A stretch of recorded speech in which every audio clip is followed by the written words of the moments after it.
Apa lo lagi dalam proses mencari kerja? Perbaiki CV, update LinkedIn, apply dan interview sana-sini, tapi sampai sekarang kok belum kunjung dapat pekerjaan ya? Bingung banget deh, kenapa ya? Apa CV gue kurang menarik? Atau cara jawab interview gue yang salah? Padahal kan gue udah praktekin loh semua tips yang gue temuin di internet.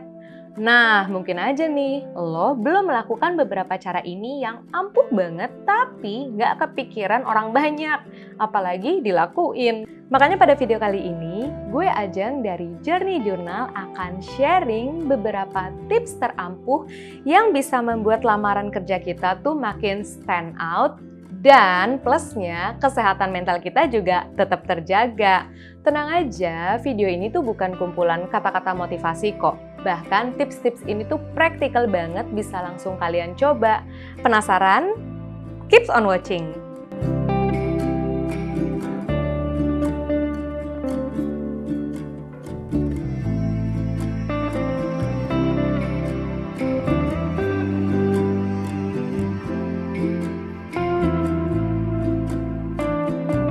Gimana kabarnya? Masih semangat? Semoga masih semangat ya. Sekarang coba deh bayangin jadi pemberi kerja. Lo bakal milih orang yang kayak gimana sih? Katanya nih, mayoritas para pemberi kerja akan memilih kandidat yang memiliki skill atau keahlian dan potensi yang sesuai dengan skill set yang dibutuhkan dalam pekerjaan tersebut. Makanya, pengalaman yang related dengan pekerjaan yang sedang kita lamar itu menjadi nilai tambah tersendiri loh.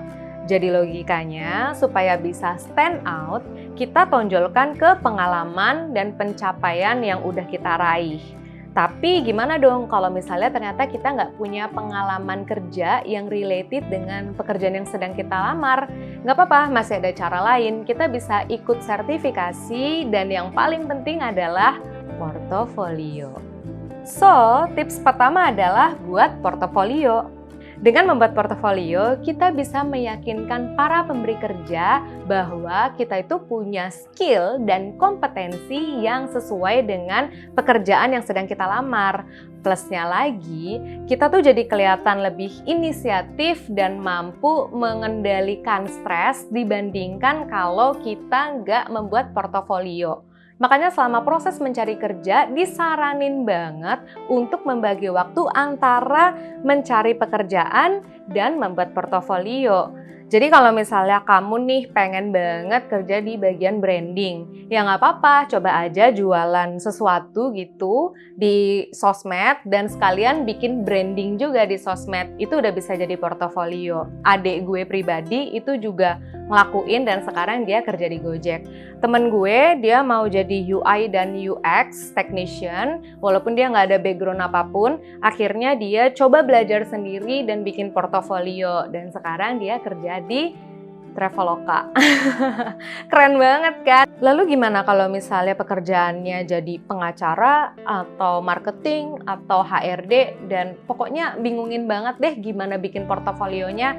Tenang, masih ada caranya, yaitu dengan membuat beberapa konten. Misalnya nih, kalian punya opini tertentu di isu-isu yang berkembang dari sudut pandang hukum gitu ya. Kalau kalian jadi pengacara, itu bisa kalian sampein melalui tulisan, video, podcast, and many things gitu. Jadi tujuannya supaya para pemberi kerja itu bisa melihat gimana sih cara kalian memandang sesuatu berdasarkan sisi profesional kalian dan gimana cara kalian untuk memecahkan suatu permasalahan. Tapi bener-bener stuck nih. Kalau nggak ada yang bisa jadi portofolio, gimana? Tenang, masih ada tips yang kedua, yaitu ambil sertifikasi skill set yang dibutuhkan untuk lamaran kerja kita sekarang. Jadi, coba browsing deh, apa aja sih keahlian yang dibutuhkan oleh posisi-posisi yang akan lo lamar. Setelah itu, coba bandingin semua skill set yang dibutuhin tadi dengan apa yang udah lo punya. Dari skill set tersebut, kita bisa pilih mau najemin yang udah ada atau mau bangun skill baru yang belum kita punya. Nah, gimana cara membangun skillnya? Yaitu dengan online atau offline training yang bersertifikasi. Udah mulai banyak kok yang free, walaupun ada juga sih yang masih berbayar. Salah satu contoh online training yang nggak berbayar itu adalah Future Me, dan kalau untuk para digital marketer itu ada Google Certificate.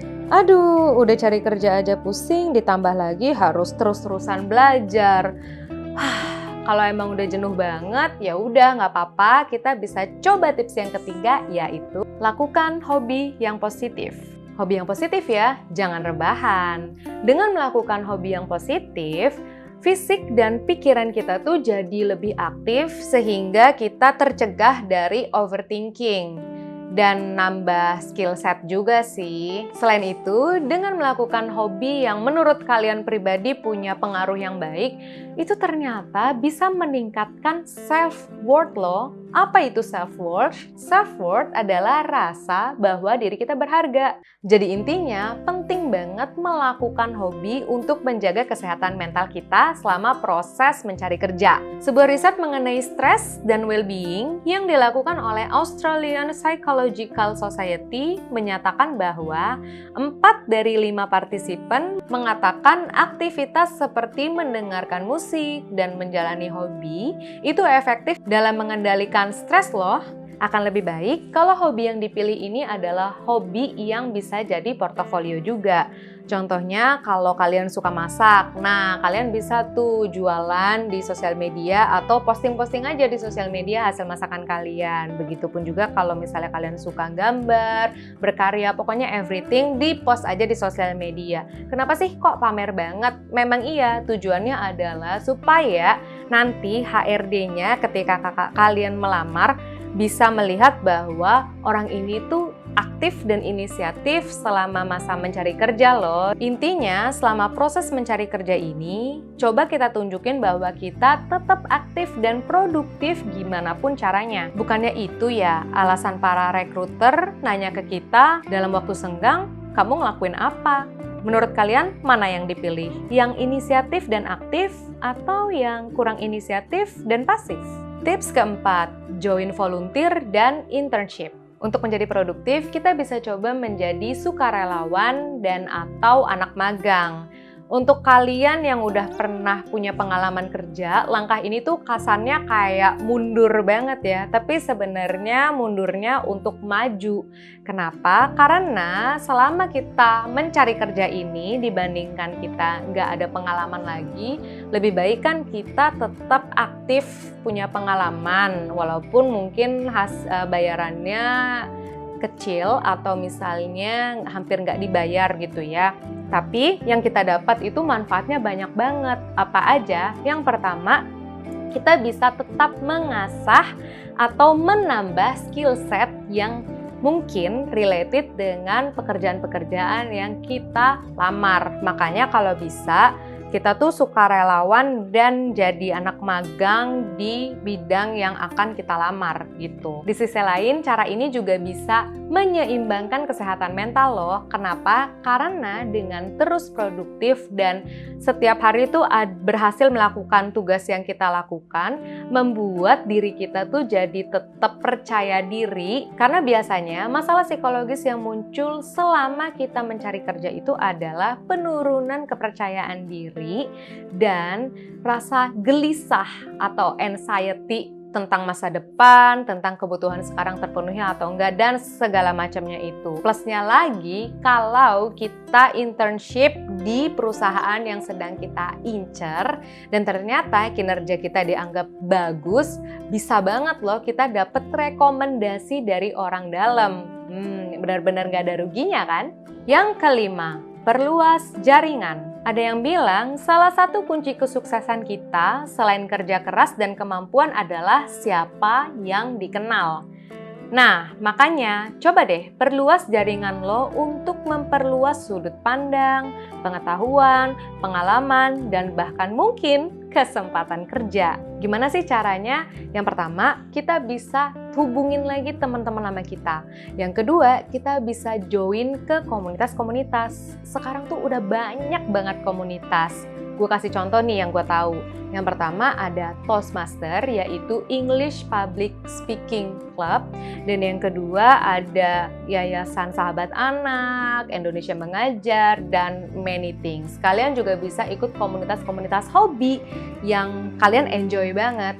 Karena ketika kita melakukan hobi, terutama di komunitas, itu bisa memberikan kesehatan mental. Bahkan ada sebuah riset yang mengatakan, sebuah riset dari Dalhousie University di Kanada pada tahun 2016 membuktikan bahwa terlibat dalam rekreasi berbasis komunitas seperti musik, seni kreatif, dan kerajinan mendukung penyembuhan masalah kesehatan mental dengan memperbaiki kepercayaan diri dan hubungan sosial. Lagian juga, siapa tahu nih ada orang di dalam komunitas tersebut yang suka dengan karakter kalian dan mau merekomendasikan kalian kerja di perusahaannya. Who knows? Kita nggak pernah tahu, nggak ada salahnya kan? Ini gue sharing pengalaman pribadi ya. Gue sendiri udah terapin beberapa tips yang tadi gue sampein.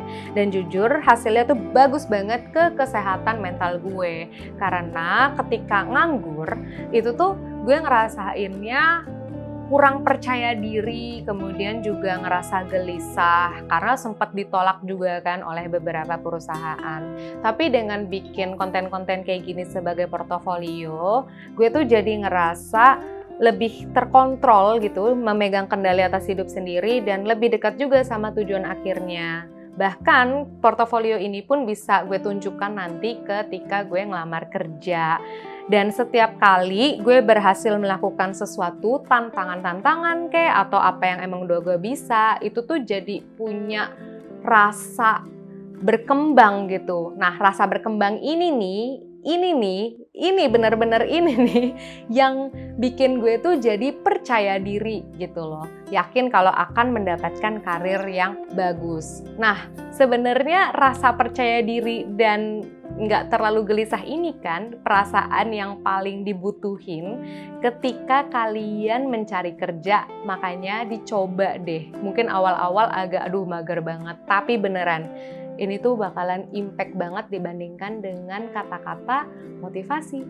Nah, itu kan pengalaman gue. Kalau pengalaman kalian gimana? Komen di bawah ya. Oh, sama kalau misalnya kalian punya nih tips-tips yang gak banyak orang tahu, tapi kalian berhasil ngelakuinnya, boleh komen juga di bawah supaya gue dan teman-teman kita yang lain itu juga bisa tahu dan bisa diterapin. Meskipun tips-tips tadi udah efektif banget, tapi gue paham seringkali ketika mencari kerja ini kita nggak mood ngelakuin apa-apa karena mungkin sudah kebanyakan emosi negatif.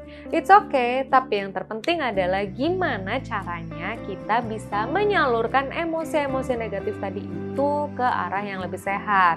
Yang akan aku bahas di video selanjutnya, linknya mungkin sudah ada di bawah atau ada di atas nih. Cek aja. Apa di sini ya? Gue harap video ini berguna buat kita semua, dan kalau kalian merasa ada teman-teman yang membutuhkan, share video ini ke mereka, juga like kalau kalian suka, subscribe channel ini ya supaya kita bisa ketemu lagi di our next journey. Thank you so much karena udah nemenin gue, dan have a nice journey. Bye-bye.